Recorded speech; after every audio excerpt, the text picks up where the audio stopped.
Hey everyone, subscribe the channel, hit the notification bell, then you will notified every time when I am on YouTube. Hello everyone, hope सब अच्छे होंगे। आज का हमारा topic होगा main AP GP से regarding जितने भी आपके शॉर्ट ट्रिक्स बनेंगे उसके रिगार्डिंग आपकी वीडियो कंप्लीट होगी। तो वीडियो को एंड तक जरूर देखें। जैसा कि आप जानते हैं आपका एचपी टेट का पेपर आ रहा है तो उसके रिलेटेड भी आपको ये काफ़ी हेल्पफुल रहेगा। जो भी आपके कॉम्पिटिटिव एग्जाम्स होते हैं जिनमें एपी जीपी का कॉन्सेप्ट है उसमें ये हेल्पफुल रहने वाली है शॉर्ट ट्रिक्स, ये आपके लिए गारंटी है। तो वीडियो को एंड तक जरूर देखें।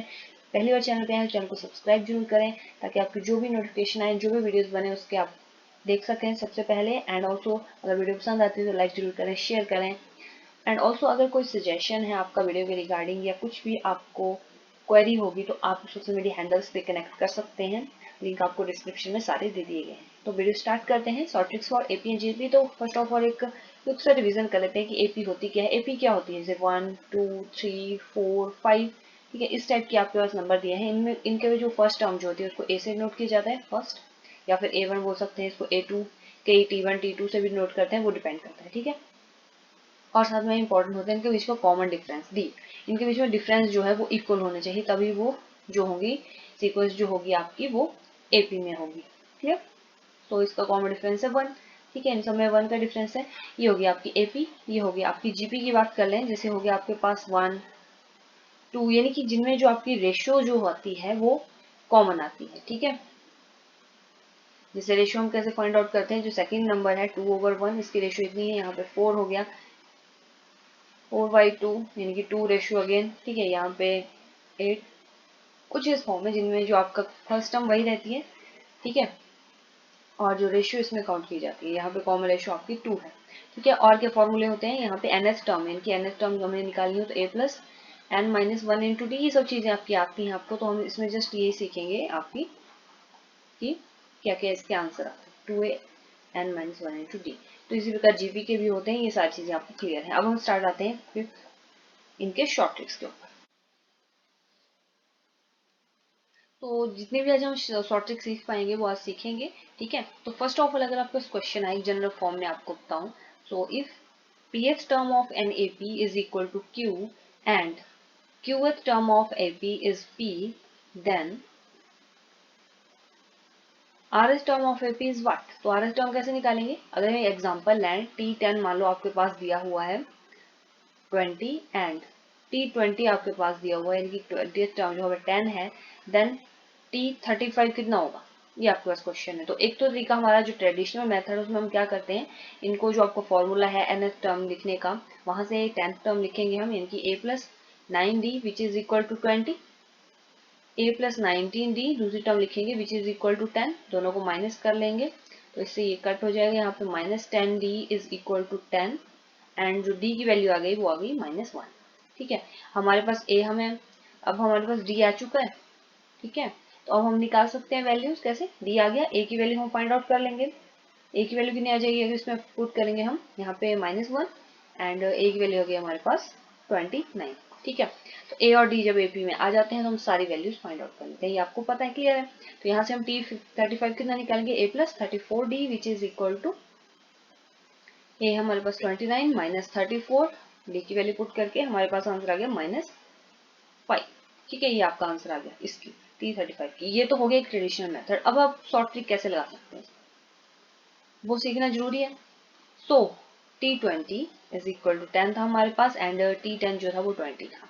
T35 हम फाइंड आउट करें तो एक सिंपल सा फॉर्मूला आपने लगाना है, वो है T35 इज इक्वल टू 10 + 20 - 35। तो हमारे पास कितना आ जाएगा, पहले हमारा आंसर आएगा -5, अगर हम इसमें करें तो कितना आएगा 30 - 35 which is also equal to -5। तो ये है आपका डायरेक्ट फॉर्मूला, यानी कि अगर हम जनरल फॉर्म की बात करें तो जहां पे मैंने लिखा था TQ is equal to P and TP is equal to Q, तो आपने TR निकालना था। अगर RS टर्म आपने निकालनी हो तो आपने सिंपल फॉर्मूला करना है, जो ये है और ये है, या फिर हम ये ले लो Q + P ले लो, ठीक है, क्लियर।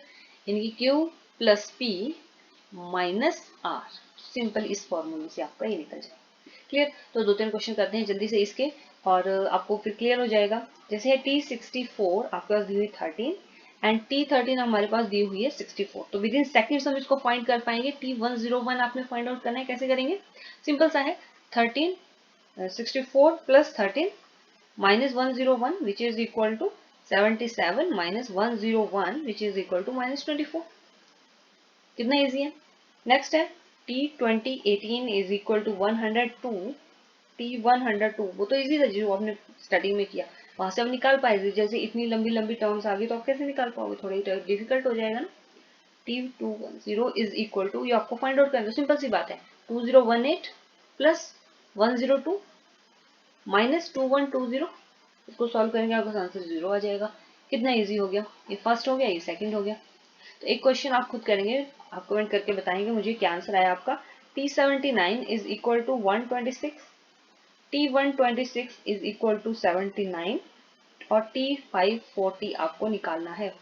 ठीक है, ये डू कमेंट्स। ओके, ये एक ट्रिक हो गई आपकी, याद रखना है आपने। ठीक है, अब सेकंड ट्रिक के ऊपर चलते हैं।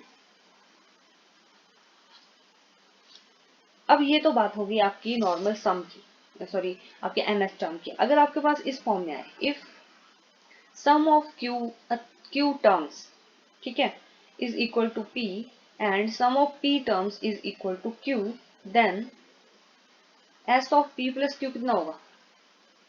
बहुत इजी है, ये तो बिल्कुल सिंपल सी बात है। अगर देखो यहाँ पे आपके पास p प्लस क्यू, कितना आंसर आएगा इसका, आएगा माइनस p प्लस क्यू। क्या आंसर आएगा, माइनस p, मतलब जो यहाँ पे होगा उसका माइनस लिख देना है। फॉर एग्जाम्पल हम करते हैं, जैसे यहाँ पे S10 है हमारा 20, S20 है हमारे पास 10, तो S30 कितना होगा, यानी कि यहाँ पे P प्लस क्यू बनना चाहिए, पर ये ध्यान रखना है। ठीक है, P प्लस क्यू होगा, S30 कितना होगा, -30। सिंपल सी बात है। अगर आप पूरा फॉर्मूला सॉल्व करना चाहते हो तो आप ऐसे करके देख सकते हैं, मैं आपको फॉर्मूले से डायरेक्ट बता रही हूँ। जैसे अब आपके पास है S5 is equal to 8 and S8 is equal to 5, तो आपने S13 निकालना है, क्योंकि अब ये देख लेना है 5 प्लस 8 ये होने चाहिए, प्लस में होने चाहिए, उसका आंसर सिंपल -13। लो, ये आपको टैकल करने के लिए एग्जाम में से क्वेश्चन आते हैं, क्योंकि आप देख के थोड़ा कंफ्यूज हो जाओ कि हाँ इसको आप कैसे सॉल्व करें, कैसे इतनी बड़ी टर्म को ओपन करें, तो आप उसको स्किप कर देते हैं। तो आपके पास इसका भी हो गया, सम का भी हो गया और नॉर्मल nth टर्म का भी हो गया। क्लियर।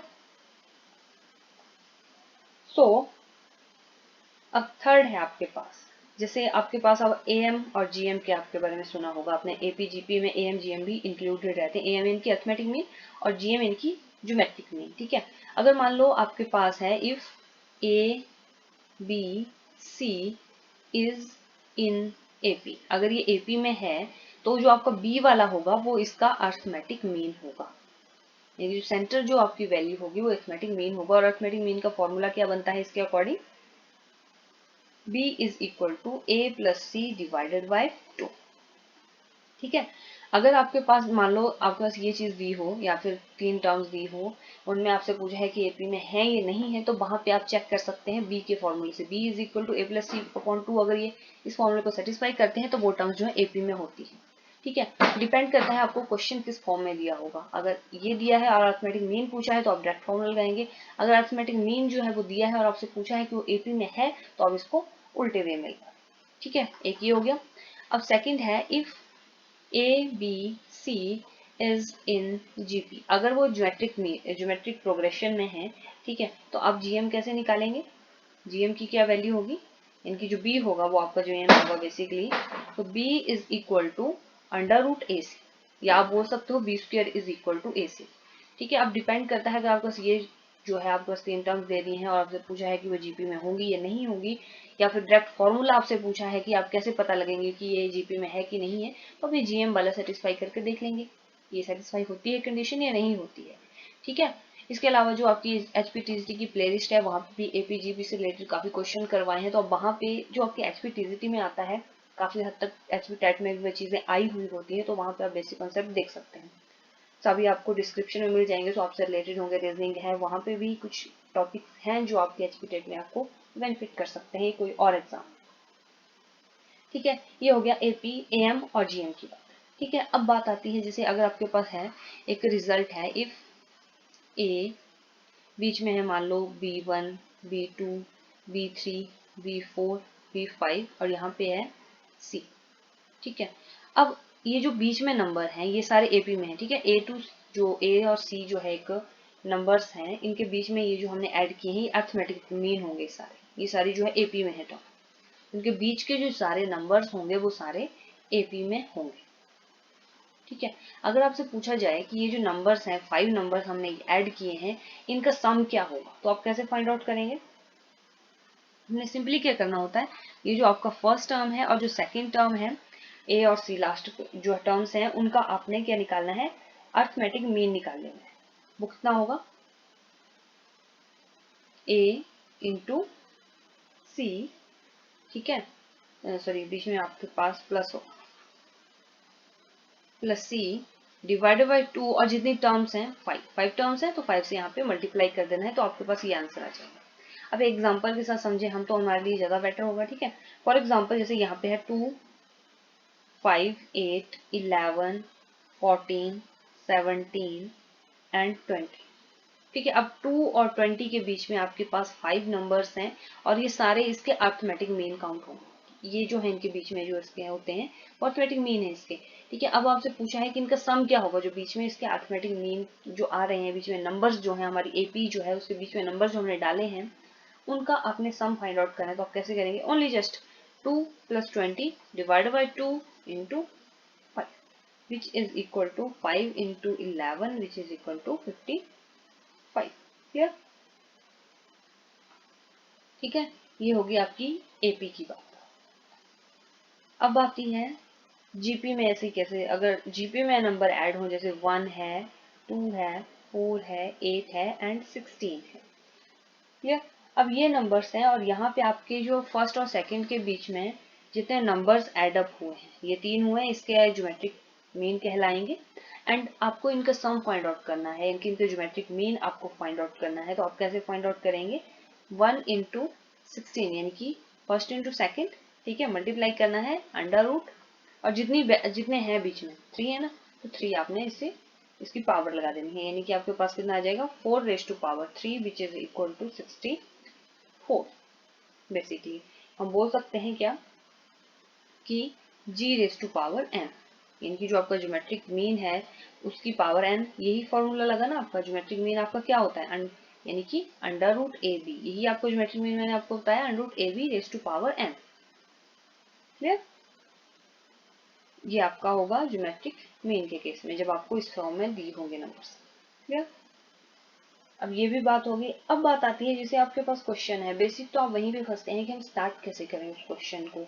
अगर हमारे पास एपी के रिलेटेड कोई क्वेश्चन है, जीपी के रिलेटेड कोई क्वेश्चन है, क्लियर। अगर आप यहाँ पे पूछा जाए, कंडीशन है कि if A, B, c are in a, तो आपको कोई कंडीशन लगाई होगी और कोई पूछा होगा आपसे कुछ फॉर्मूला, तो आपने क्या करना है, हम एग्जांपल लेके भी उसको प्रूव कर सकते हैं कि हम कोई अज्यूम कर लें कि ए की वैल्यू हम मान लेते हैं, बी की हम ये मान लेते हैं, सी की हम मान लेते हैं। तो ज्यादातर हम केसेस में ए की वैल्यू 1 मानेंगे, बी की वैल्यू 2 मानेंगे, सी की वैल्यू 3 मानेंगे। और भी हैं, पर ये बिल्कुल सिंपल सी हैं और इजिली आपकी सॉल्व हो जाएंगी।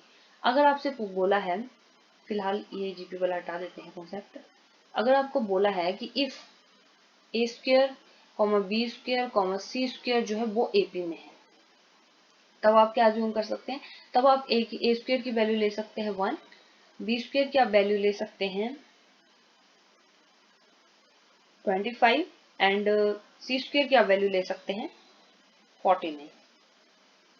और अगर यहाँ से हमारे पास a की वैल्यू भी आ जाएगी फिर, और इनके बीच में देखो, अगर आप एपी में अज्यूम कर रहे हो तो इनके बीच का डिफरेंस भी इक्वल होने चाहिए। यहाँ पे देखो 24 का है, इसका भी 24 का है, क्लियर। ये याद रखना है, आप ऐसे मत ले लेना जैसे a² आपने ले लिया 1, b² आपने 4 ले लिया, c² 9 ले लिया, तो उनके बीच का जो गैप है वो इक्वल नहीं है, क्लियर। तो यहाँ से आपको सिंपल, अगर आप वैल्यू फाइंड आउट करें तो b की 5 आ जाएगी, c की आपको 7 आ जाएगी, ठीक है, क्लियर।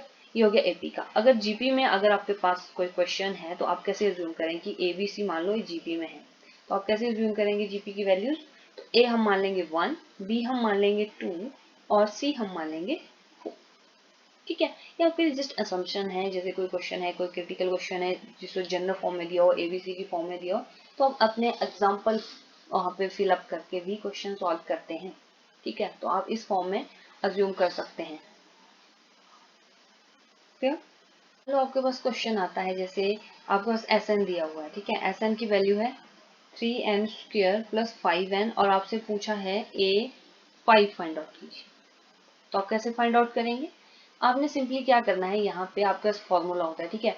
तो पहले तो हमें AF5 निकालने के लिए फर्स्ट टर्म चाहिए और कॉमन डिफरेंस चाहिए, ठीक है। तो हमारे पास सिंपल फॉर्मूला होता है A1 यानी कि is equal to S1, A2 is equal to S2 minus S1, A3 is equal to S3 minus S2, A4 is equal to S4 minus S3 and A5 is equal to S5 minus S3।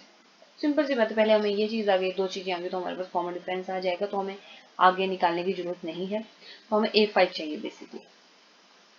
तो S1 कैसे होगा, आपने n की value 1 put कर ली है ना, 5 into N which is equal to 3 plus 5 8।